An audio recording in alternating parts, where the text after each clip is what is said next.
ಭಕ್ತಿ ಇರ್ತಕ್ಕಂಥದ್ದು. ಬಹಳ ದೂರ ಹೋಗ್ಬೇಡ್ರಿ, ಇದೇ ನಿಮ್ಮ ಅಡ್ಡಳ್ಳಿ ಗ್ರಾಮದೊಳಗ ಒಂದೇ ಕಲ್ಲಿನೊಳಗ ಮಾಡಿರ್ತಕ್ಕಂಥ ಬೀರೇಶ್ವರ ಮೂರ್ತಿ ಮಾಡ್ಬೇಕಾದ್ರೆ 9 ಲಕ್ಷ ಹೇಳ್ಯಾನ ಆತ ಪತ್ತಾರ ಆ ಶಿಲ್ಪಕಾರ.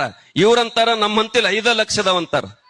ಇಲ್ಲಪ್ಪ ನಮ್ ತೆಕ್ 5 ಲಕ್ಷದ ಮಾಡಂತಾವ ಹೇಳ್ತಾನ. ಇಂಥವ್ರು ದಿನ 100 ಮಂದಿ ಬರ್ತಾರ, ಹೋಗ್ಬಿಡ್ರಂದ. ಅವ್ರು ಬರುವಾಗ ಫೋನ್ ನಂಬರ್ ಕೊಟ್ಟು ಬಂದ್ಬಿಟ್ರು.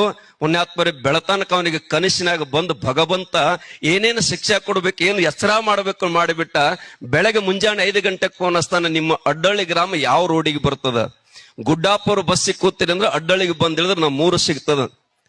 9 ಗಂಟೆಗೆ ಬಂದ ಪುಣ್ಯಾತ್ಮರೇ 9 ಲಕ್ಷದಾಗ 1 ರೂಪಾಯಿ ಕಡಿಮೆ ಇಲ್ಲ ಅಂತಕ್ಕಂಥ ವ್ಯಕ್ತಿ 5 ಲಕ್ಷ ರೂಪಾಯಿ ಕೊಡ್ರಿ ನಿಮ್ ಮೂರ್ತಿ ಮಾಡಿ ಕೊಡ್ತಾನೆ ಅಂತಕ್ಕಂಥ ಮಾತಾಡಿ ಇವತ್ತಿಗೆ ಕೂಡ ಶುದ್ಧಾಟಿಕೆ ಭಂಡಾರದಾಗ ನಡೆದಾವ್. ಅದಕ್ಕೆ ದಯವಿಟ್ಟು ನೀವು ಅದನ್ನ ಜಾಗೃತಿ ಇಟ್ಕೊಂಡು ಸಂಸ್ಕಾರ ಜೊತೆಯಾಗಿ ಸಂಸ್ಕೃತಿಯನ್ನು ಉಳಿಸ್ತಕ್ಕಂಥ, ಸಂಸ್ಕಾರವನ್ನು ಬೆಳೆಸ್ತಕ್ಕಂಥ ಜಾತ್ರೆಗಳು ನಿಮ್ಮ ಆಗಲೇ ತಿಳ್ಕೊಂಡು ಸಂದಲ್ಲಿ ಹಾರೈಸಿ ಮತ್ತೊಮ್ಮೆ ನಾನು